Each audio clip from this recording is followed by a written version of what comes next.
Abdul Patel is MD of Ethicore Political Consulting, and he joins us now from the Cape Town studio, and we're still doing commentary on last night's State of the Nation address. Good morning to you, Abdul. We've talked quite a lot about it this morning, and perhaps the principal issues that come out, apart from the mechanics and the spectacle of people being taken out of Parliament, is the executive and the legislature and the lines being blurred. I mean, the EFF and the DA very unhappy about that.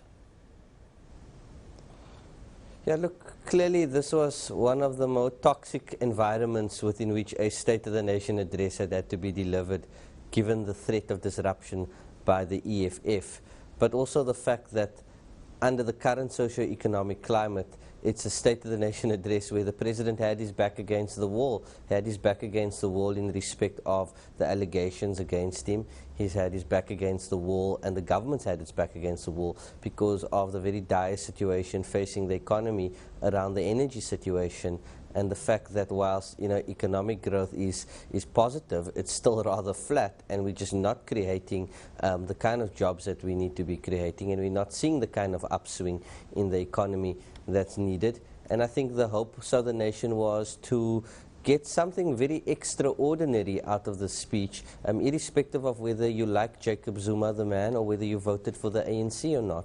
That in that kind of position of leadership, people look to leaders in these kinds of circumstances to show us what is the road and how are we going to traverse our journey on that road. Abdul, chaos in Parliament, this is not unique to South Africa. Could we say this is just growing pains because we are seeing the ruling party being challenged? Look, I think we must contextualize the chaos that we're seeing. I mean, as you say, chaos is not new to Parliament, and that's, I suppose, the nature of the political beast when you've got political parties bickering on points because of different ideologies. But the current circumstances are unprecedented. The rules of Parliament were never written and never envisaged this kind of situation manifesting itself.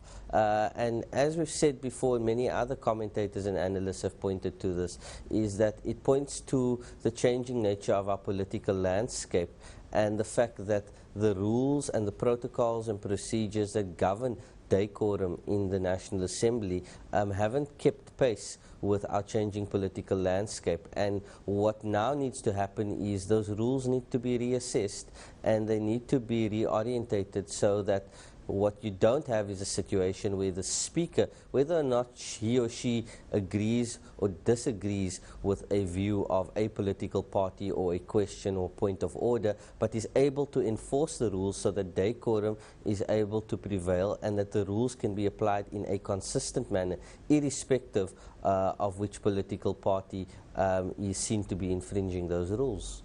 Abdul, there seemed to be a kind of joint speakership last night. We had Thandi Modise from the National Council of Provinces and Baleka Mbete, the Speaker of the National Assembly. They were both sitting there, both trying to keep order there. One has to ask, where does it go from here? The EFF is not going to go away, and they are going to carry on asking the President to pay back the money. The DA is still going to pursue the issues of police in Parliament and so on. Surely something has to change, or we're just going to get this every time Parliament sits.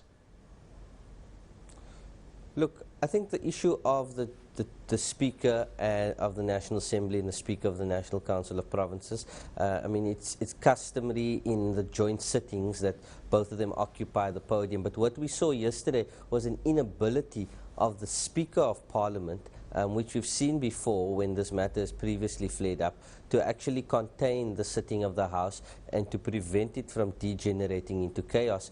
And so the Speaker of the National Council of Provinces was in many respects a saving grace and was able to exert a degree of authority that took the sting out of the issues insofar as the personalities around how the issues are dealt with is concerned. Because I think the EFF's view, and certainly I'm sure the view of the Democratic Alliance, would be that the Speaker of Parliament, Baleka Mbete, is not acting independently and not acting in a non-partisan manner in the way in which she's dealing with these issues.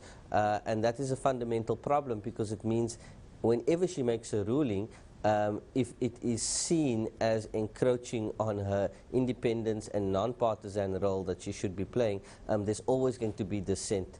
To the point that you asked as to how long this is going to go on for, I mean, I don't want to venture and say, well, you know, things are going to get better in 6 months or in a year. The fact of the matter is, until political parties feel that they are getting answers to the questions that they are asking, we're likely to see this trend continue. And so if the president is indeed going to answer questions around the Nkandla issue when he appears before Parliament for question and answer session on the 11th of March, I think two things have got to happen. The first thing is that Abdul, I'm going to have to stop you there, but thank you so much for that insight. We will try and pick up this conversation. That was Abdul Patel. He's the MD of Ethicore at Political Consulting.